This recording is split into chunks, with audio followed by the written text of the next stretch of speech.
Everyone to the Sun Chronicle debate between the three gentlemen seeking the at-large seat vacant here on the City Council. My name is Peter Gay. I am the Executive Director of North Attleboro Community Television, North TV. I also write a column in the Monday edition of the Sun Chronicle. For those of you who know me, my voice is normally not like this. The Red Sox are literally killing me, staying up, getting up early, etc. I have been sick all week, fortunately, knock on wood. I'll make it through this. I can't promise I won't cough, but I will promise this. If I cough while Nick is speaking, I will make sure I cough when John and Ty are speaking as well, so we're nice and fair down the road. I will do my best. I don't think it'll be an issue tonight, but for those of you who have been up here, I always liken this room to a fireplace, where instead of the air coming into the fireplace, the sound from the back tends to come to the front of the building. So you may be here supporting a candidate and you may be talking to someone. You may actually be distracting the candidate you are here supporting. So if you can keep that to a minimum, that would be great. I want to thank AACS. They are not only televising this live, they will also be replaying this debate and the debate that follows, the state representative debate, right up until November 5th on both the AACS public channel, which is channel 15, and the government channel, which is channel 98. Let's get down to business. We'll begin with the two panelists. One of them I've known a little bit longer than the other. The first writes a column in the Sun Chronicle as well. Bill Gouveia, Mondays and Fridays in the Sun Chronicle.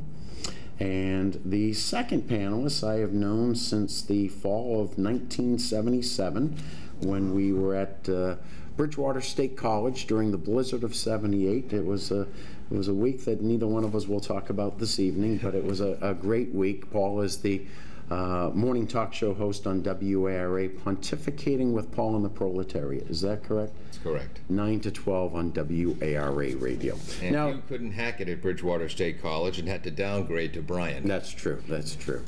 The three candidates, the three most important people in the room, actually the voters are the most important. We should never forget that. The three candidates, their seating position and the order throughout the evening was determined by picking out of a hat or manila envelope a little bit earlier. The first candidate to your far left is Nicholas. Is it okay if I call you Nick Lavoie? That's fine. The second candidate, candidate B on the format sheet for those of you who have them, is John Davis. And the third candidate to your far right, closest to me, is Ty Waterman. We will begin with opening statements from the candidates. Each candidate will have 2 minutes to deliver an opening statement. And once again, just to remind you that the timer is just off to your left. We'll begin with you, Nick. First and foremost, thank you for hosting the event. I appreciate you all coming out and donating your time to do this. Thank you for everyone coming out. My name is Nicholas Lavoie. I'm 23 years old and a lifelong resident here in Attleboro. I volunteer often in the community, notably throughout coaching youth sports and once at the high school, freshman football. So I care a lot about the youth, and that's why you find on my sign I have for a stronger community. And really what that means is, having the downtown booming again for something we can be proud of, and getting businesses downtown, and that all ties in with allowing proper funding for education and strong public safety, which are points you'll find if you have ever seen my literature. So these points are strong to me, and they're ones I take very seriously. My grandmother owned a business downtown, so certainly that is a great priority of mine, and it's something that I'm going to work very strongly to get back to what it once was. I think everyone out there can attest to what the city used to be and what it can be going forward. Economic development is really my biggest thing. More tax dollars brought in through that, we will take a little bit of the burden off the taxpayers and the citizens, which I believe most can definitely coincide with. But again, thank you very much for everyone coming out, and that's it.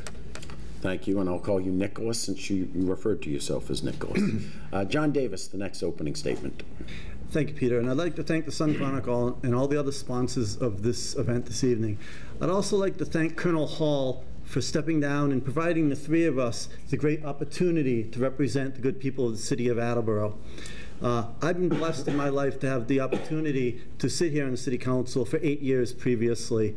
I consider it a great honor to represent the people of the community where I grew up.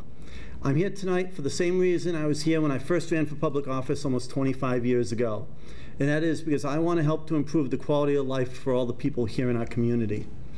I've spent most of my adult life advocating for people who are disadvantaged and economically stressed in our community. For 8 years, I represented Ward 5 here in the city of Attleboro, and prior to that, I spent several years on the planning board, and I chaired our city charter review committee. I believe I have one of the most extensive overall government backgrounds of probably almost anyone left alive here in the city of Attleboro.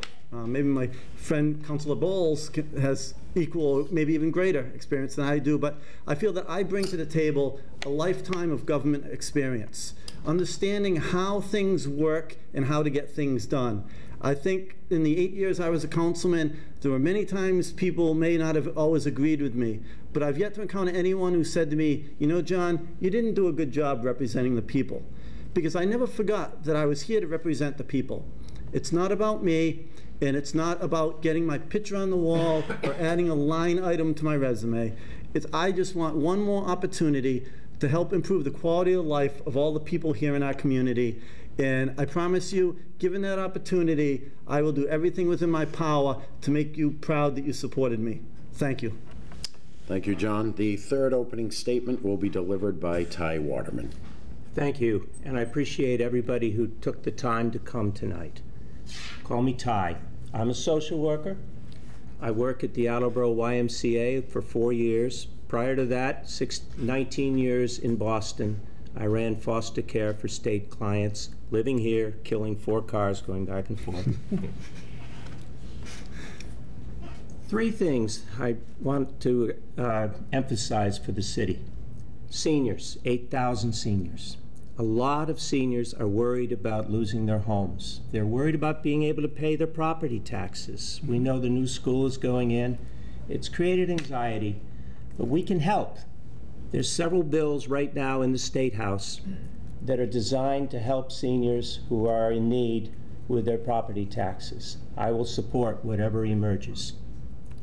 Number 2, children. Education. The kids are going to class with a lot more kids these days. The classes are crowded. Also, a lot of kids in the elementary schools are having behavioral issues. I want to be part of the solution for that. Number 3, economic development. We have not had an economic development director for several years. We're about to get one, I hope, and I will support that position when it comes through. Thank you very much. Children, seniors, economic development. Thank you. Thank you, gentlemen. There will be a total of 6 questions asked during this forum, 3 by Bill Gouveia, 3 by Paul Healy, and then the candidates will have time for closing statements. The first question of the evening will be asked by Bill Gouveia. John Davis will answer it first, followed by Ty Waterman and Nicholas Lavoie. Thank you, Peter. Can I ask, are we sure we got, okay. Yeah, your candidate, Bill. Oh, okay, so make sure. Okay, thank you. Okay, thank you. Candidates, perhaps one of the most important aspects of the council itself is in its relationship with the mayor. Given and having viewed the current relationship between the council and the mayor, are you pleased with it? Do you think it can get better? And how do you plan to be a part of improving that relationship? Well, thank you. This is one of the topics that I've found comes up most often when talking with people going door to door.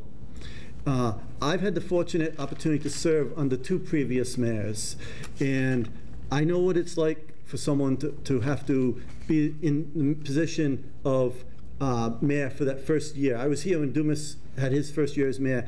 We're obviously having some challenges. You know, there have been moments when the council and the mayor have not seen eye to eye.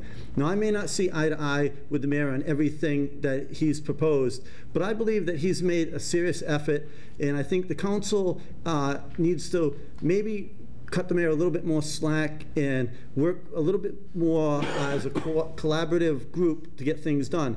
I've proven that I can work under other mayors. I promise that I can work under Mayor Heroux. You know, the council has a role in the whole process of checks and balances. I understand that role. I've been there. And I'd like to think that my experience and understanding of all the issues that come up can really add to the whole debate. Not only have I been a councilman, but twice I've been a candidate for mayor. And I've spent years mentoring with previous mayors who are no longer with us to learn about how the mayor's office works.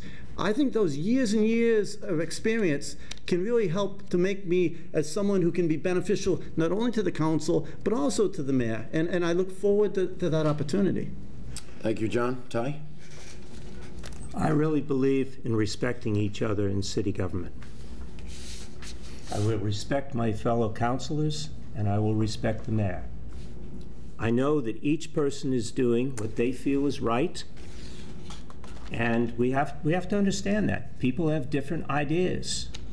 I'm a little concerned. Some members of the council may have felt agitated towards our mayor, but I'm hopeful that we'll get together and we will begin to communicate much, much smoothly in the future. I think we're just taking some time. Anybody who comes in after a mayor who's been in service for a long time, and I've seen this in other jobs too, a CEO of a company, anybody who comes in after 13, 14, 15 years is going to have an adjustment period. And the council needs to understand that. So I plan to treat the mayor with the utmost respect. Thank you. Nicholas, same question. Of course, I can't speak on the behalf of the current councilors, but myself, I try to work with everybody. One thing from being a coach is you don't pick who comes on the team. So as a coach, I've learned to work with everybody I get, and whether I'm mentoring or even learning from someone I'm coaching, I think it's a great attribute I bring. And I think it is politics, so people are going to disagree, and that's okay. As long as at the end of the day, the best thing for Attleboro is in mind, then I'm okay with it. And hopefully, behind closed doors, everybody is getting along. But again, as far as I'm concerned, I'll do my best to work with the mayor and, of course, the current council, coming on new myself because I'm new to politics. Thank you. Thank you. The second question of the evening will be asked by Paul Healy. I wrote this question last night and then had to alter it when I saw today's Sun Chronicle. There was an interesting story about this. But I've been working on and off in Attleboro since the late 80s, and everything, I mean everything about this city is better, with the exception of the empty spaces in the downtown buildings, which are still there. So my question was going to be, what can you do as a city councilor to try to bring small businesses back to those spaces, generate productive businesses, and the tax revenue that goes with it? Then we see in today's Sun Chronicle that Stan Nasewitz has a plan to reduce business taxes, which would mean an increase in residential or homeowners taxes, and by extension, renters taxes. Do you support that, reducing business taxes and increasing the tax burden, especially after the debt exclusion for the cost of the brand new high school? And generally, do you have any plans for how to revitalize downtown Attleboro? The order of the answers will be Ty Waterman, Nicholas Lavoie, and John Davis. So, Ty? I was anticipating this question as of today's paper. At this time, I would say no. There should not be a change. We're making a huge change right away with the new school, and we need to see how that sorts out. If we add more taxes to the residential, it's just going to create even more stress. I'm not ruling out the idea of lowering the business tax down the road, but I think right now it's not exactly the correct time. As far as buildings that might become eyesores, I think that's a project that we need to do as a group. We need a plan. The city council needs a plan, and a plan that works with the administration. How do we deal with certain buildings? I could mention a certain building that most people tell me, but I'm not going to do that on the air.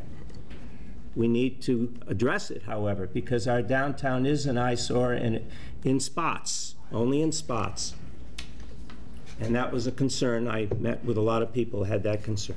Thank you. Nicholas, same question. I'm certainly not in favor of increasing taxes on the people. A lot of times when I think about how much people pay for taxes, I think about small business owners or people that want to open a business. And I think about if we add more on the burden, people are never going to be able to afford to open a business on their own. And personally, myself, I want to make sure small business owners or prospective business owners thrive here. So I definitely am not in favor of that. I think that there's no evidence that something of that nature will bring back businesses to a downtown that a lot of corporations own the storefronts downtown, and most of these storefronts are tax write-offs to stay vacant every year. So I look forward to working with the new coming economic developer on ways to get corporations out of downtown to free up storefronts for average citizens here in Attleboro. And I have many events in mind that I'd like to look into doing. The Wednesday night market was a big one, and nothing too frequent, but it's certainly something in my mind where we can create foot traffic downtown and also get the CTE wing of the high school involved. That's great learning experience for them and the ability for them to even sell some goods and services that they provide. So downtown's very important to me. Again, that's the driving force behind the city. Those tax dollars that are lost with vacant storefronts are, the burden on us now. So we need to work hard to get that filled. Thank you. John, you get a crack at the question. Thank you, Peter. The gap between what business owners pay and what residential property owners pay has been closed considerably in the time since I left the city council.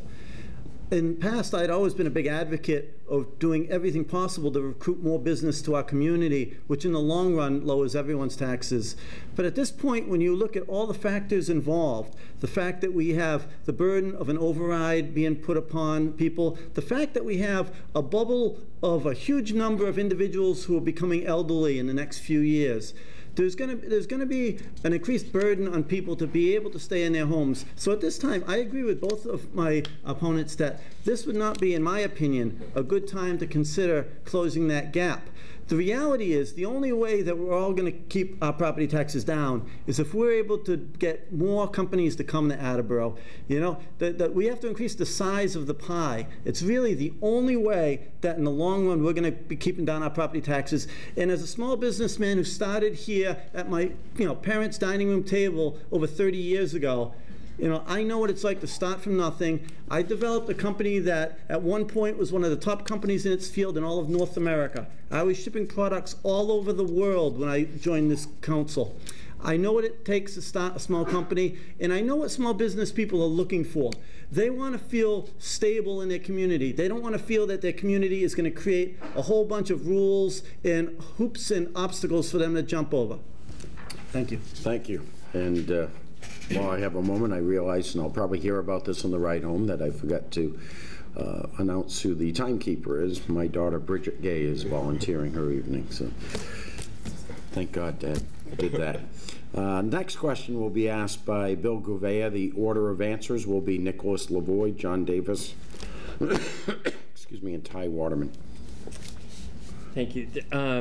First of all, it's just absolutely stunning that 3 people running for city council would all be against raising residential taxes. I think everybody is just shocked at that whole concept. But following along in that, everybody always says, I want to help education. I want too many kids in the classroom. We need to increase that. They say we need to lessen the burden on seniors, which I assume means the seniors pay less in taxes. And then at the same time we say, but I don't want to increase taxes on residential people. I'm just wondering, short of inventing a magic wand, how do you do that? You can say it's by attracting business, and you can hire an economic consultant. How do you get those businesses to want to come here? What is it that attracts them? And is that going to enable you to do all the things that all of you want to do without raising taxes? Nicholas. Well, I think first and foremost, making storefronts affordable. Right now we have storefronts where landlords that own them would rather use them as a tax write-off than rent them out a little bit cheaper and more affordable. And that's part of what I spoke on earlier, is getting those back in our possession, or just in a point where they feel like maybe cutting the rate down a little bit for the smaller guys to get in there. And that's, really what I speak on. I think that in order, and like you said, I know it's an argument, but in order to keep the burden off the people, we really have to get more money from businesses. And once we have that, again, we can start kicking it back into education and taking care of education. But until then, if we keep keeping a vacant downtown, then it's never going to change, and we'll be back here next year speaking on the same thing. Thank you. John? Bill, as you know, it's sort of like the chicken and the egg. Which comes first? I've been advocating for business people in our community for 30 years because I know it would help the residents here. So many people who live in Attleboro today have to take that train to work in Boston so that they can afford to make a decent living. I think we need to make efforts to draw the kind of companies here that provide a living wage. And we've seen how it's happened in other parts of a country, and it can be done here. Remember all the great companies that were created here over the years.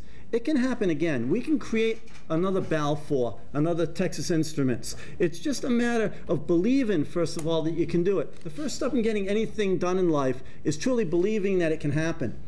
Nothing's going to happen quickly overnight. I've been here when we've had different economic development directors. I've seen some that were good. I've seen some that weren't worth a nickel. And I think the thing is, when we have an economic development director, we've got to set a set of goals and standards for them to try to achieve so that we have our checks and balances of being able to determine, are they actually doing what it is we're paying them to do? But as you know, there is no simple answer. We're not going to change our community overnight. We didn't get to where we are overnight. All communities are always a fluid, evolving process, but I'm an optimist. I'm the guy who sees the glass half full and says, what the heck do we got to do to fill this glass? I've always been that way, and I'm always going to be that way to the last day. Thank you. Ty? Well, we could start an I Love Attleboro campaign, see how that goes. We could advertise. We need to see how the business end works with the economic development director. We need to work as a team.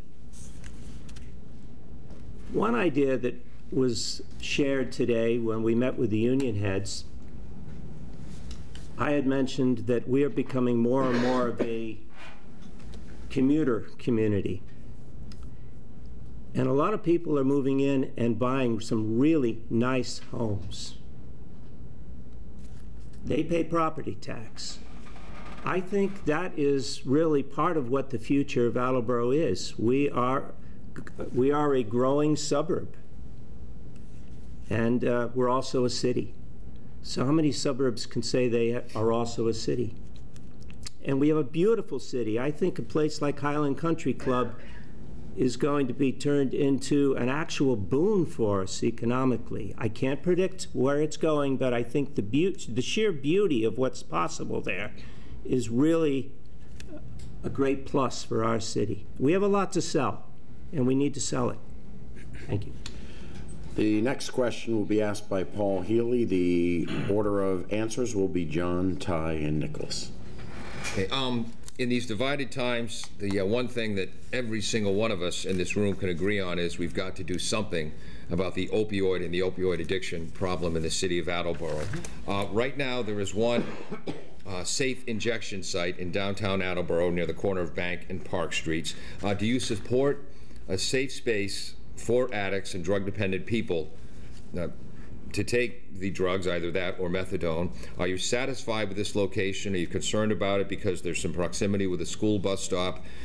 Are safe injection sites a good idea? And then any other independent ideas you might have about the opioid crisis and in Attleboro and what to do about it? Well, first let me say that we all recognize that drug abuse of all kinds, not just opioids, but alcohol and many other drugs, is becoming really a scourge on our country. We've seen a couple generations of people whose lives have been destroyed. Each and every one of us in this room, I guarantee, knows someone they've encountered in lifetime who's died from drug abuse. There's so many kids that went to school with me who are no longer with us because of these unfortunate substances that they got involved with. I don't know anyone who's ever gotten involved with drugs who 5 years down the road said, thank God I did that, that was great. So we all recognize it's a problem. There are no simple answers, just like we didn't get here overnight. I don't know enough about this topic to be able to specifically answer the question you have about certain locations where medical activities take place that I don't know anything about. As a counselor, when I have a topic that I don't know a lot about, what I've always done is reach out to the experts. What I do know from talking to some of the people who do sit on the council today, that many of them feel incredibly strongly about this issue, and I'll bet you every penny I have that the mayor feels incredibly passionate about this issue. I believe the city is going to make every stride they possibly can to alleviate this crisis. But as we said before, it didn't happen overnight, and it isn't like a year or two from now we're going to be able to talk about how we eradicated opioid abuse. But I give you my word that I'm going to do everything I can to make sure that people have the sort of treatment they need. We don't need to imprison people. We need to give them the medical help they deserve. Ty? The safe injection site is a good idea. It needs to be in a location where not only do the people receiving the injections feel safe, but privacy. So I would advocate for a private location. I have dealt with some addicts in my time, trying to help treat them. Just getting treatment for addicts is not a simple thing. But I want to mention that it isn't just opioid, it's alcohol too. And we need the facilities to be able to treat these folks. We have some, but a lot of times people are coming back in 30 days, and that's not enough time. But we need to advertise. We need to educate. And that's a continuous process, whether we educate through Facebook, whether we educate through forums at the library or at the senior center, or right here in City Hall. We need to work with children, certainly I think of middle school age and up, about the dangers and the traps that you can fall in with opioid and with alcohol. Thank you. Nicholas? I couldn't, I agree it's such a huge issue, and we dealt with it a lot when I was in school in UMass Lowell. I worked on UMass EMS, and even as a school orchestrated EMS unit, we were called to the city multiple times to assist with opioid issues. And my personal perspective on it is we need to make sure the police have the funding for the POP unit, and we also need to make sure we get the fire department involved and help fund them to get involved. And this is an educational thing, and we're not talking about just typical drug users. We're talking about everyday people that are taking pharmaceuticals and becoming addicted. When I got hit by a drunk driver, I was worried to take medication myself just because you never know what's going to happen. And like I said, these are educational issues that we need to create the proper program for and get the proper people involved in to help educate us all as a whole. Whether that's something we televise or whether that's something we invite people to come out to. As far as the safe injection site, I can't say I agree with the location. I think in efforts to revitalize downtown, I can't see that that's a great thing to have next to businesses, in my perspective. Thank you. The next question will be asked by Bill Gouveia. The order of answers will be Ty Waterman, Nicholas Lavoie, and John Davis. Bill? Okay, gentlemen, since it's my last question, it's just me and you for now. Everybody watching at home is raiding the refrigerator. Peter's ears are blocked up. He can't hear you. So it's just us. So let me ask you a question. Can you tell us something that most people don't know about you, but we should? Truth or dare? Well, people know that I love baseball, and I'm a big Celtics fan, and sports has consumed my life. My father was a pro baseball player and all that. But some people know, but I'm not sure everybody here knows, that theater is a huge part of my life. I absolutely love performing. And that's not just plays. I love musical theater. I guess I'm an addict to it. And it's not a game that people my age normally do, so I have now become a butler in some of the shows that I've done lately. But You see a fun side of me when you see me in theater. Thanks. Great question. Nicholas? Well, a lot of people see my age and think that I haven't been involved with Attleboro for a while or know much about it, but I have a strong background here. My grandparents, Madeline Livingston and Douglas Livingston, are very lifelong residents here, or were, sorry. My grandmother owned a business here. My grandfather worked for the WARA and announced the Pats at Sullivan Stadium. So I have a strong tie here. And this is a community I care about, and it's a community that I will do everything I can to help better for everybody and for not only the kids I coached, but the many kids to come throughout the years. I worry about the youth every day and just hope the best for them, and we'll continue to do the best for them. Thank you. John, what do we not know about John Davis? Well, Bill, this is the kind of question I always like to ask people when they're on my TV show, because it makes people think. And the thing that comes to mind that many of the people who are close to me know, but a lot of others don't, that I was, as a young child, interested in being a professional competitive distance runner. And to this day, I still run pretty much every day. And this indirectly has led to me being here tonight. It was my track coach, Steve Newman at Attleboro High, who taught me almost 40 years ago that there are things in this world that are a lot more important than running fast. At that time, I didn't really believe him. And I still have moments when I say to myself, well, if I could, I'd still rather be in the Olympics than doing what I'm doing. But Steve taught me that helping people in this world is what really matters.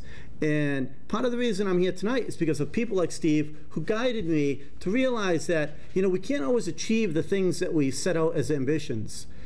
But each and every one of us can change the lives of a number of people. And again, that's why I'm here tonight.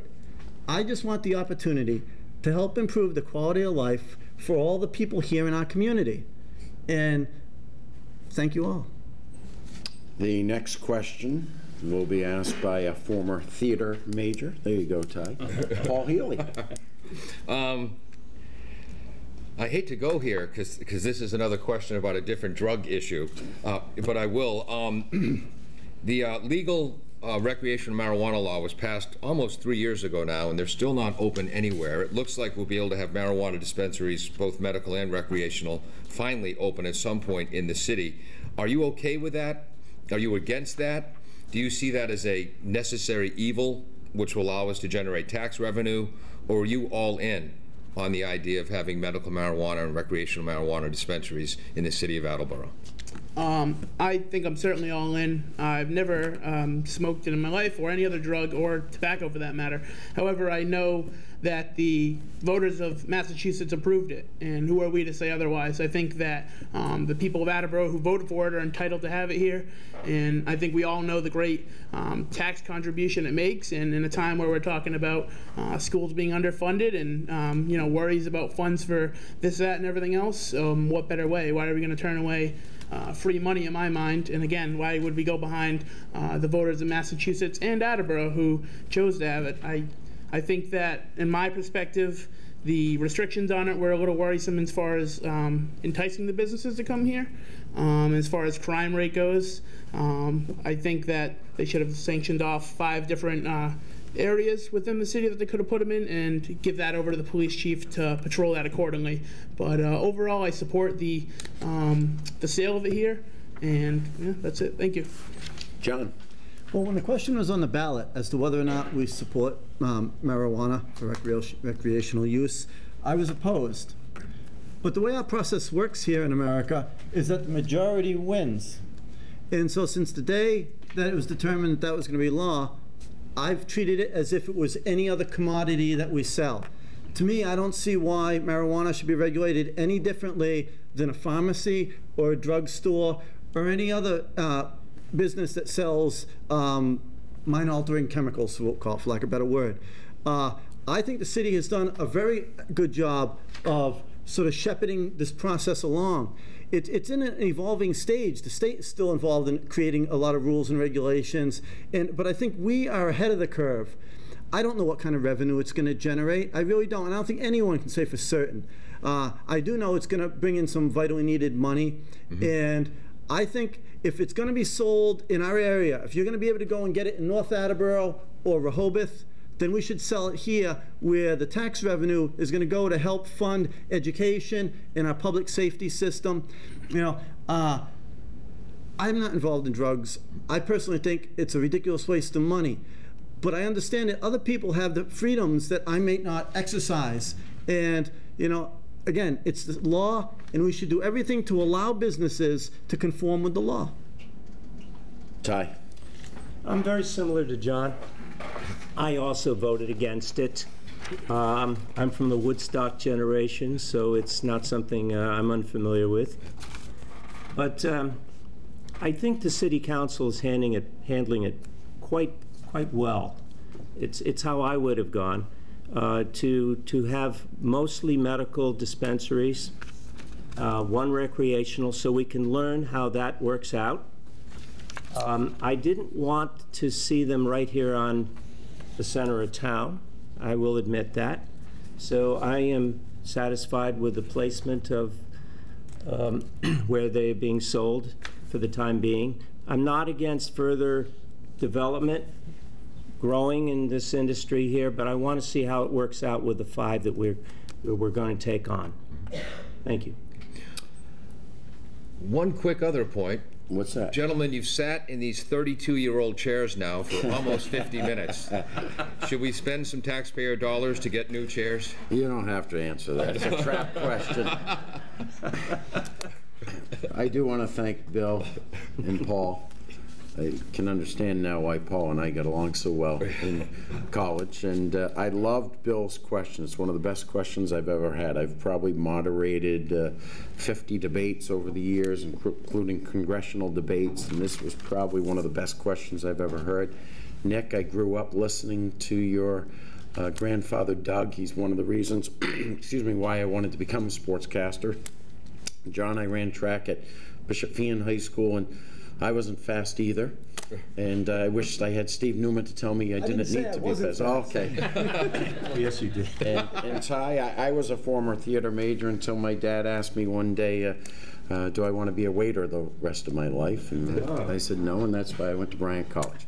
Time for closing statements. And the order of the closing statements following right along will be John Davis, Ty Waterman, and Nicholas Lavoie. So, John, you have 3 minutes. Thank you. First, again, I'd like to thank all the sponsors of tonight's event and all of you who've turned out and all of you at home who have tuned in to watch. The democratic process requires involvement from the public. I appreciate everyone who's out here advocating for whichever candidate they support. I've always said, I want everyone to come out and vote for me. But if you don't believe that I'm the best person to represent you, then you need to come out and vote for someone who you think will do a better job. I've had the blessed fortune of being here and serving as a city councilman and representing the city of Attleboro in so many other ways. I had the fortunate opportunity to be the president of the board of directors for Self-Help and oversee the local Head Start early education programs where we help thousands and thousands of disadvantaged young children. I'm here tonight for the same reason I came to the first debate 25 years ago when I was a young guy, when my hair was naturally this color, because I care about our community. I want to do everything I can to make sure that your children and your grandchildren live at least as good a quality of life as we have. Mayor Heroux said one of the smartest things I've ever heard said on the floor of the City Council a few weeks ago, when he said to the council, 50 years from now, nobody will remember any of your names. But the things that you do and the decisions you make will change the lives of thousands of people who you'll never meet and will never know who you are. But you're going to do the right thing to make their quality of life better because some group did that for you years and years ago. I get very emotional about this because in 3 minutes I'm supposed to sum up why, after a lifetime of public service, I should be allowed 13 more months to serve the good people of Attleboro. All I can say is that for my whole life, whether as a businessman or as a public activist or as an elected official, I've always believed in the people of Attleboro. What I want is for on November 6th, the people of Attleboro to come out on that one day and believe in me. This election is like no other at-large city council election in modern time. Normally when city councils are elected in a normal election, you have 9 weeks between when you're elected and when you take office to talk to people, to learn how the process works. This time, whoever gets elected among the three of us is going to be expected within a few days to sit here and make decisions that are going to affect the lives of the people in this community for generations to come. I feel I'm the one individual who has the years and years of government experience to be able to do that. I ask all of you to think about, giving me the opportunity that is a once-in-a-lifetime chance. Very few poor kids from the East Side ever grow up to have the opportunity to represent their community. I've been blessed to do that. And I ask all of you to please bless me one more time, and I promise I will do everything I can to make the quality of your life everything it can be. God bless you all. Thank you, John. Ty, 3 minutes. Well, I may not need it, but I guess I'm running because I really love Attleboro, and that sounds like such a cliche, but I have found that there are so many people that are very accepting and warm and down to earth, okay? I can't emphasize that enough in this city. So I'm going to use my social work skills in part as a city councilor. And I think the best skill that, and I once asked a professor at BU if they would teach this class. I asked if they would teach a class in listening. They didn't know what to do with that. If you've ever had a class in listening, let me know. I'd love to hear.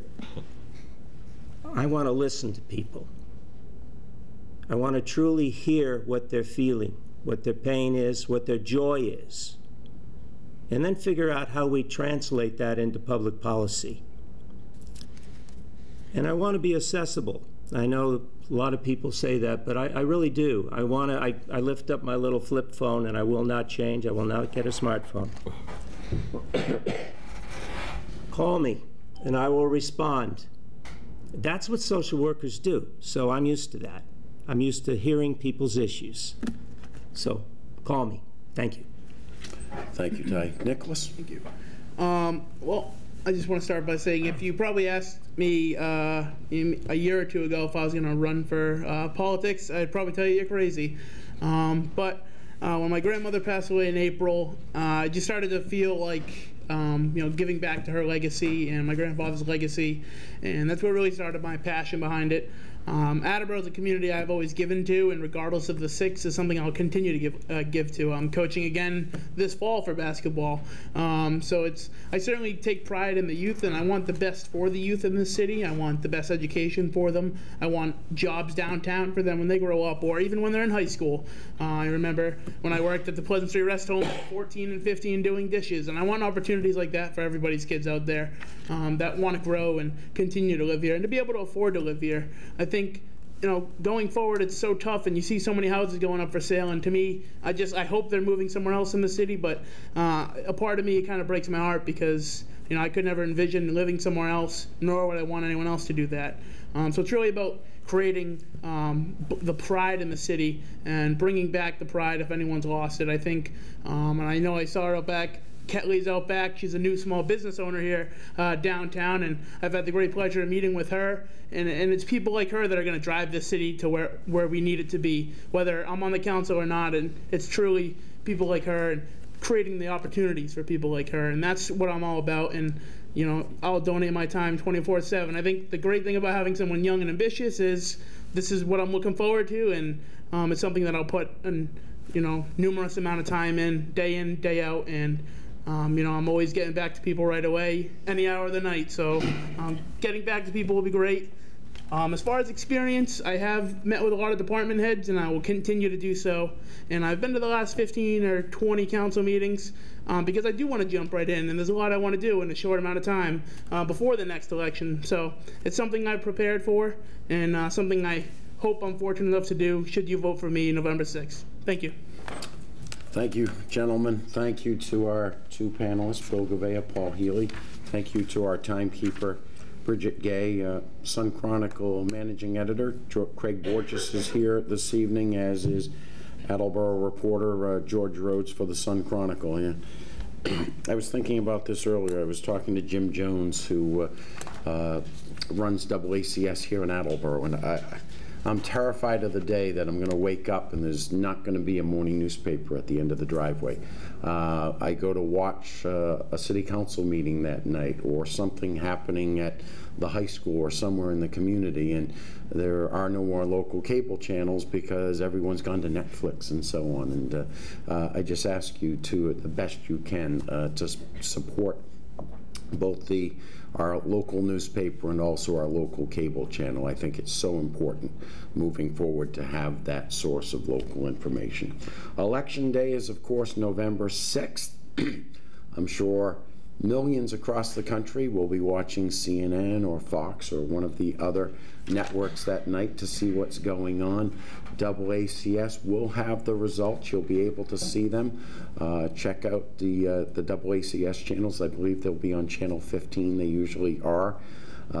Ask you to go to the polls either on November 6th or take advantage of early voting, which is underway already here in the city of Attleboro. Thanks to the Election Commission, the people in the elections office for taking everything down, setting up these seats so you could be comfortable and have a chance to take in this debate.